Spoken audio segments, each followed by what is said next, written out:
Y ahora vamos a hablar, estamos dando todas las propuestas para el fin de semana, para oír música y ahora también para leer quien no lo haya leído. ¿De qué hablamos? Hablamos de la última obra de un autor que hoy tenemos con nosotros, que además ha sido, bueno, es compañero nuestro, ha estado presentando un programa que tiene mucho que ver con, bueno, pues con algunos de los asuntos que él justamente comenta en este libro. Se titula La cena secreta, lleva 17 ediciones.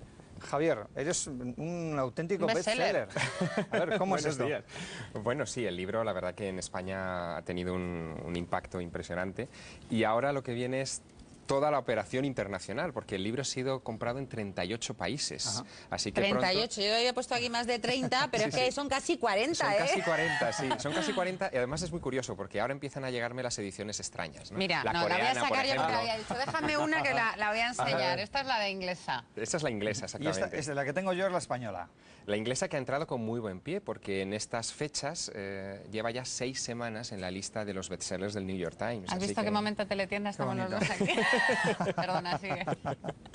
Pero bueno, yo creo que... Que ahora es buen momento, no me he enterado, en buen momento Reino Unido por... No, porque el libro, en Reino Unido y en Estados Unidos especialmente, porque el libro lleva 6 semanas en la lista de los bestsellers del New York Times, por ejemplo. Bueno. ¿no? Así que es, bueno, es yo creo que una situación bastante insólita No para te un pones autor ni colorado español. diciéndolo, ¿eh? Es el maquillaje. Es impresionante. Es el maquillaje. El maquillaje de esta casa siempre es muy bueno. Es impresionante. Vamos a hablar, porque quien no conozca el libro, se ha comparado mucho, se pone en la estela Claro. del Código Da Vinci, de Dan Brown, que ahora tienen además un fregado con la película, que si no se puede ver. ¿Tiene algo de verdad que ver con...? Bueno, porque hay críticas incluso que dicen que, bueno, que es como el Código Da Vinci, pero bueno. Bueno, el Código Da Vinci yo creo que nunca tuvo la pretensión de ser una novela de tipo culto, ¿no? Ni... cultural, ni que hablara de Leonardo da Vinci. Era una novela policíaca, o es una novela policíaca, donde Leonardo da Vinci es como una referencia, digamos, en la trastienda de la obra.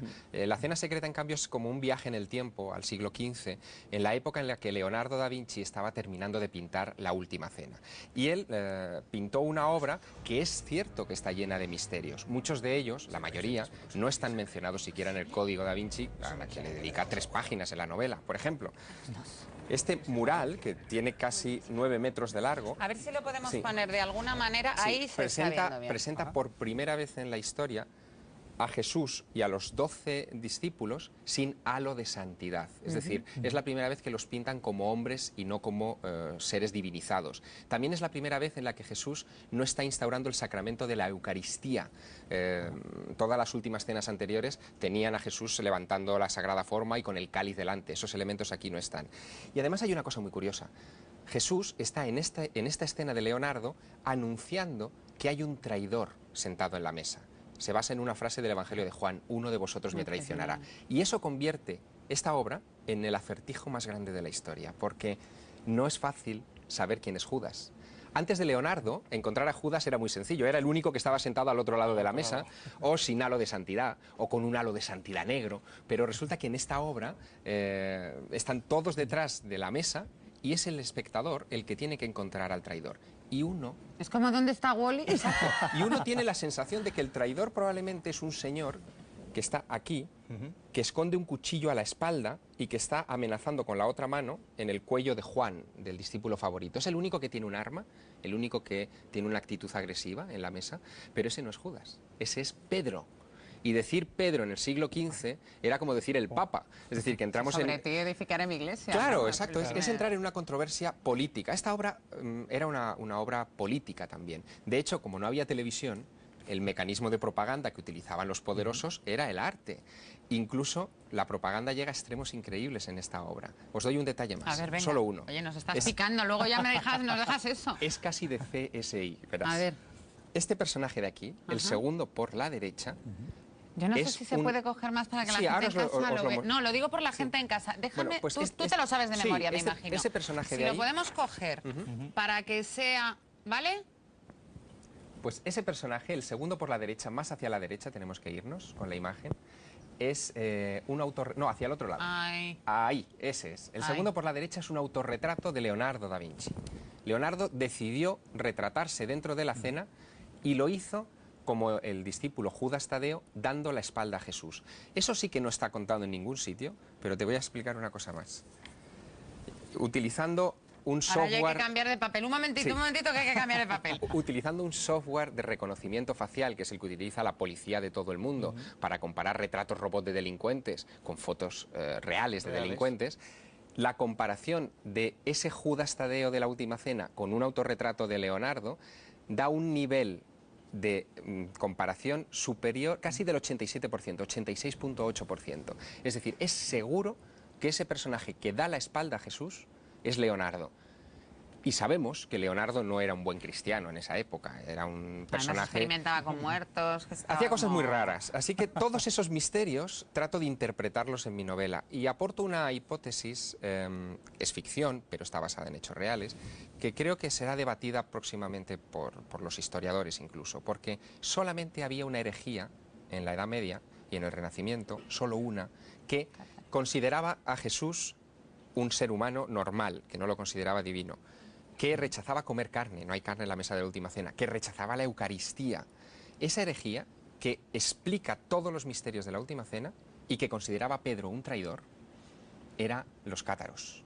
Y los últimos supervivientes cátaros, después de las persecuciones de la Inquisición en el siglo XII y XIII, se refugiaron casualmente, nada es casual obviamente, a las puertas de Milán, en el tiempo en el que Leonardo estaba pintando la Última Cena. Así que yo creo que ha sido esa explicación y bueno, toda la trama que se crea alrededor lo que ha hecho que esta novela de repente haya prendido, ¿no?, en la imaginación de tantas Yo personas. voy a pedir a la gente que esté ahí todavía, que no se haya ido a comprar el libro, que espere, que todavía quedan preguntas, porque yo me imagino que De está todas la formas, gente ya loca. Y después de lo que nos acabas de comentar, que es un poco, bueno, pues algunos de los asuntos quizás Sí. más emocionantes de esta novela, yo no sé si el objetivo final de todo novelista es que su obra finalmente pueda aparecer en el siglo XXI en una película de cine. Bueno, es otro lenguaje. Estamos A hablando ver. del lenguaje literario y hay que traducirlo, bueno, en realidad es una traducción más que una adaptación al lenguaje cinematográfico, pero ya hay propuestas. Sí, lo bueno es que, claro, el libro en Estados Unidos ha entrado con un pie extraordinario y ya ha habido aproximaciones de varias productoras cinematográficas importantes de Hollywood que quieren llevar esta película al cine. ¿Qué pasa? Que todavía no se han vendido los derechos, porque claro, estamos a las puertas del estreno del Código Da Del Vinci. Código Da Vinci. Seguro que va a ser un éxito mundial impresionante, porque la polémica lo ha convertido en una También es que referencia. la Iglesia, con perdón, lo ha hecho un poco, o sea, si querían darle publicidad, lo han hecho estupendamente, porque ya han hablado de ello, con Sí. lo que ya han entrado un poco al trapo, ¿no? Sí, es curioso porque en esta polémica, y eso se ve en Estados Unidos, en esta polémica no hay vencedores ni vencidos, todos han resultado vencedores, porque desde luego la novela de Dan Brown ha resultado un éxito, los libros en los que se basó Dan Brown, que eran minoría, eran libros de minorías, que vendían 3.000 ejemplares, de repente se han convertido en bestsellers, las obras que han tocado otros aspectos misteriosos de Leonardo, que Dan Brown no resuelve, como es el caso de La Cena Secreta, se convierten también en bestsellers internacionales, pero es que el Opus Dei o la Iglesia también han salido beneficiados de este asunto. El Opus Dei no era apenas conocido en los Estados Unidos. Ah, bueno, en Estados Unidos. claro. Claro, estamos hablando de la escena americana.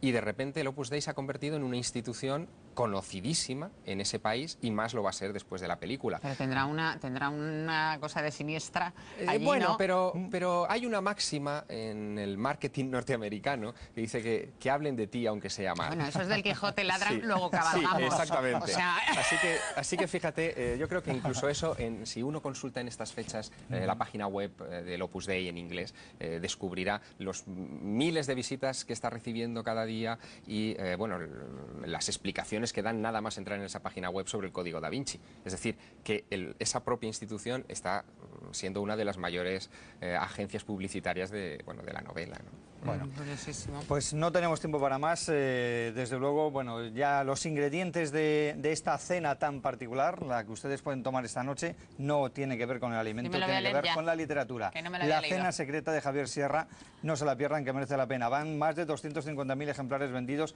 y será por algo, ¿a que sí? Pues nada, Gracias. toda la suerte del mundo. Muchísimas gracias. Y que los enigmas finalmente sean desvelados y que finalmente veamos esta obra también en el cine. Que la podamos presentar aquí. Eso es. Eso, Venga. bueno. Y si te animas a hacer otro...